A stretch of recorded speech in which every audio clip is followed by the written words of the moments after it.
যখনই মিষ্টি খেতে মন চাইবে বা বাড়িতে অতিথি আসবে 5 মিনিটে তৈরি করে ফেলুন দুর্দান্ত টেস্টের একটা মিষ্টি রেসিপি। নমস্কার বন্ধুরা, শ্বশুর বৌমা রান্নাঘর অ্যান্ড ব্লগ চ্যানেলে সকলকে স্বাগত। হাতের কাছে থাকা 2-3টে উপকরণ দিয়েই তৈরি হয়ে যাবে, এতটাই টেস্টি হয় যেটা নাকি খাওয়ার পরই বুঝতে পারবেন, আর দেখা মাত্রই তো জিভের থেকে জল চলে আসবে, এত দেখতে সুন্দর হয়। তাহলে কি করে তৈরি করব সেটাই দেখে নেওয়া যাক। সবার প্রথমে এইখানে আমি হাফ বাটির থেকে একটু বেশি পরিমাণ সুজি নিয়েছি। আর যখন মিষ্টিটা তৈরি করবেন একটু বেশি করেই কিন্তু সুজির পরিমাণটা নেবেন।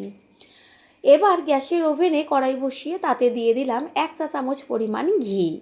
গ্যাসের ফ্লেম লোতে রাখতে হবে। আর ঘিয়ের মধ্যে এবার দিয়ে দেব সুজি। সুজি দেওয়ার সাথে সাথে খুন্তি দিয়ে ভালো করে ঘিয়ের সাথে সুজিটাকে মিশিয়ে নেব। আর গ্যাসের ফ্লেম বাড়ালে চলবে না, লো টু মিডিয়াম করে সুজিটাকে ভেজে নেব। এমনভাবে ভাজতে হবে যেন সুজিটা লাল না হয়ে যায়, তবে পুরো সাদা থাকবে কিন্তু ভাজাটা ভালো মতন হবে। এইভাবেই সুজিটাকে বারে বারে খুন্তি দিয়ে নেড়েচেড়ে দিতে হবে, না হলে কিন্তু পুড়ে যাবে। সুজিটা দেখা যাচ্ছে ভাজা হয়েছে, তবে সাদা রয়েছে। এই পর্যায়ে এর মধ্যে দিয়ে দিলাম বড় কাপের 1 কাপ পরিমাণ দুধ। দুধের পরিবর্তে জল দিয়েও তৈরি করে নিতে পারেন, তবে দুধটা দিলে একটু বেশি টেস্টি হয়। দিয়ে দেব 1 চিমটি পরিমাণ লবণ, যেন পাঞ্চে ভাবটা কেটে যায়। ভালো করে খুন্তি দিয়ে সাথে সাথে ডোটা তৈরি করে নেব, সমানে নেড়ে যেতে হবে। দুধ বা জল যেটাই ব্যবহার করেন না কেন একটু বেশি পরিমাণ দেবেন, মানে যেই পাত্র করে ধরেন সুজিটা দিলেন সেই পাত্র করে ডবল দুধ বা জল দেবেন। মানে 1 বাটি যদি সুজি দেন 2 বাটি জল বা দুধ ব্যবহার করবেন। পরিমাপটা ভালো করে বলে দিলাম, কারণ সুজিতে প্রচুর পরিমাণে জল বা দুধ টেনে নেয়। ডোটা তৈরি হয়ে গেছে, এবার একটা পাত্রে তুলে নিয়ে তারপর ঠান্ডা করে নেব। সুজি ডো ঠান্ডা হয়ে গেছে, এবার হাত দিয়ে আটা বা ময়দা আমরা যেভাবে মেখে নিই ঠিক সেইভাবে মেখে নিতে হবে। হাতে একটুও লাগবে না, যদি লেগে যায় কোনো রকম চিন্তার কারণ নেই। একটু জল বা একটু হাতে তেলও মাখিয়ে নিতে পারেন, তবে আমি কোনো রকম জল বা তেল কিছুই ব্যবহার করব না। ঠিক এইভাবেই মেখে নেব। হাত দিয়ে ঠেসে ঠেসে ভালো করে মেখে নিতে হবে। আর মাখাটা যত ভালো হবে ততই কিন্তু মিষ্টিটা দারুণ হবে। মাখাটা যত ভালো হবে হাত দিয়ে দেখবেন এমনিতেই সুজির যে হাতে লেগে যাওয়াটা সেটা ছেড়ে ছেড়ে আসবে, আর সুন্দর একটা ডো তৈরি হয়ে যাবে। আমার সম্পূর্ণ সুজির ডোটা মাখা হয়ে গেছে। আর এবার এটাকে হাতের মধ্যে নিয়ে তারপর ছোট ছোট লেচির মতন করে নেব। আগে সমস্ত লেচিগুলোও করে নিতে পারেন, আবার ঠিক এইভাবে একটা করে লেচি নিয়ে তারপর হাতের তালুর মাঝখানে রেখে ভালোভাবে বেশ পাকিয়ে আঙুল দিয়ে চ্যাপ্টা করে নেব। এইভাবে আমি আগে কতগুলো তৈরি করব। আবারও কিছুটা লেচি নিয়ে তারপর হাতের তালুর মাঝখানে রেখে সুন্দরভাবে গোল করে পাকিয়ে আঙুল দিয়ে চ্যাপ্টা করে দিলেই হয়ে যাবে। একসঙ্গে যে অনেকগুলো লেচি চ্যাপ্টা করে রেখেছি সেটাকে একটা করে নিয়ে তারপর একটা পেন দিয়ে বেশ মাঝখানটাকে ঘুরিয়ে ঘুরিয়ে ফাঁকা করে দেব। ফাঁকাটা একটু বেশ বড় করে হবে, সেই দিকে খেয়াল রাখবেন। মাঝখানটায় আস্তে করে বেশ গর্ত করে দিলে পরে সুন্দর দেখবেন 2 পাশটাই ফাঁকা হয়ে গেছে। এইভাবেই সমস্তগুলো করে নেব। আর একটাও কিন্তু ফেটে যাবে না, সম্পূর্ণটা কত সুন্দর গোল আর সমান থাকবে। পুরনো বন্ধুদের সবসময় আমাদের পাশে এইভাবে ভালোবেসে থেকে এগিয়ে নিয়ে যাবার জন্য অনেক অনেক ভালোবাসা। সমস্তগুলো তৈরি করে নিয়ে ফিরে আসছি। সবগুলো তৈরি করে নেওয়া হয়ে গেল, আর দেখাই যাচ্ছে যে কত সুন্দর লাগছে দেখতে। এই রকম যদি মিষ্টি হাতের কাছে পাওয়া যায় একটা কেন সবগুলোই কিন্তু খাওয়া হয়ে যাবে। গ্যাসের ওভেনে কড়াই বসিয়ে তার মধ্যে দিয়ে দিয়েছি জল, আর জলটা ফুটতে শুরু করেছে। এই পর্যায়ে একটা এলাচ আমি থেতো করে দিয়ে দিলাম। তারপর দিয়ে দিচ্ছি 1 চিমটির থেকেও কম পরিমাণ ফুড কালার। দেখাই যাচ্ছে যে কতটুকু আমি ফুড কালার ব্যবহার করেছি। গ্যাসের ফ্লেম একটু হাই করে দেব।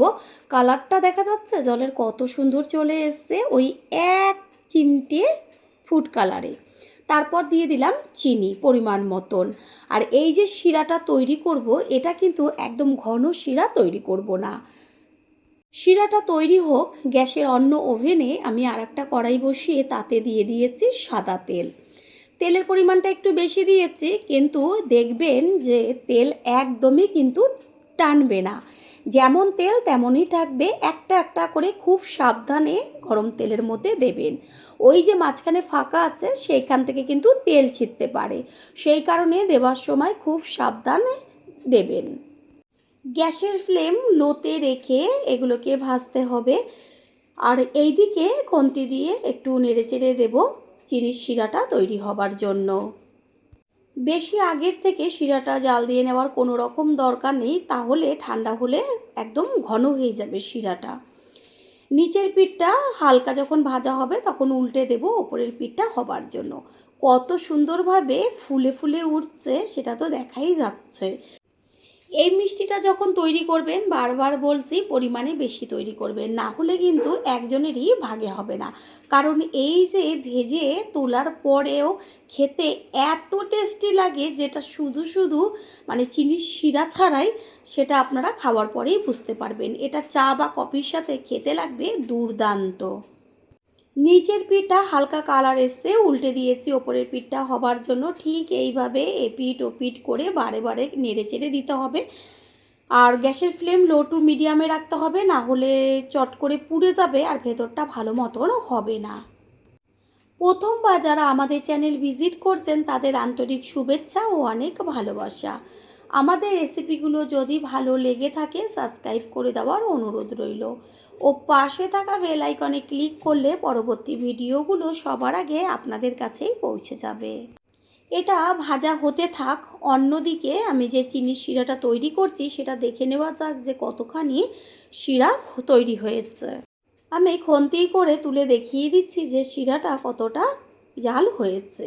বেশ হালকা একটা আঠা আঠা ভাব আসছে। এটা প্রথমেই বলেছি ঘন হবে না, পাতলা শিরা হবে।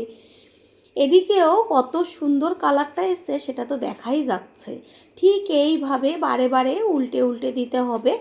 এটা কিন্তু ভাজা হয়ে গেছে, এগুলোকে তেল ছেঁকে তুলে নেব।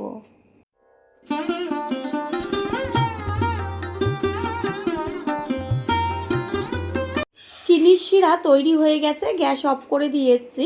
আর এইখানে ভাজাটাকে একটা পাত্রে তুলে রেখেছি, আরও যেগুলো আছে সেগুলোকে একইভাবে তেলের মধ্যে দিয়ে ভেজে নেব। ভাজাগুলো হতে থাক, অন্যদিকে আমি যেগুলো ভেজে তুলে নিয়েছিলাম সেগুলোকে চিনির শিরার মধ্যে দিয়ে তারপরে ভালো করে খুন্তি দিয়ে এপিঠ ওপিঠ একটু মিশিয়ে নেব। 3 থেকে 4 মিনিট মতন এইভাবে রেখে দিলেই হবে।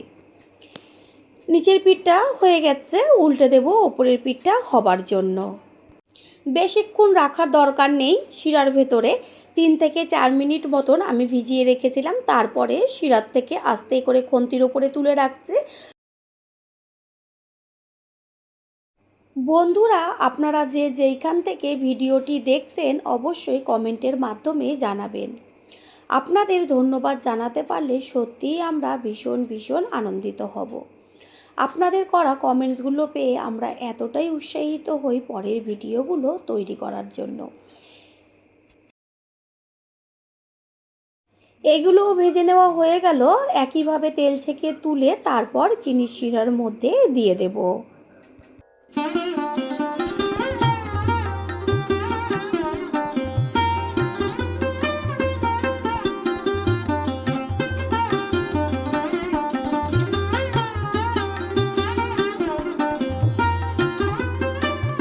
তৈরি হয়ে গেল আজকে মিষ্টির রেসিপি। কালারটা দেখেছেন কত সুন্দর এসছে, দেখা মাত্রই ছোট থেকে বড় সকলেরই জিভের থেকে জল পড়ে যাবে। আর এতটাই টেস্টি হয় খেতে, আমি গ্যারান্টি দিয়ে বলতে পারি একবার খেলে প্রতিদিনই মন চাইবে এই মিষ্টিটাই তৈরি করি। আশা করি রেসিপিটি ভালো লাগলো, আর যদি ভালো লেগে থাকে একটা লাইক কমেন্টস পারলে একটা শেয়ার করে অবশ্যই জানাবেন। আপনাদের করা একটা লাইক ও লাইকের পাশে থাকা হাইপ আর একটা শেয়ার আমাদের কাছে অনেক অনেক গুরুত্বপূর্ণ। All friend, thanks for watching my video. আপনারা সকলে ভালো থাকবেন, সুস্থ থাকবেন, আবারও দেখা হবে অন্য কোনো রেসিপির এপিসোডে।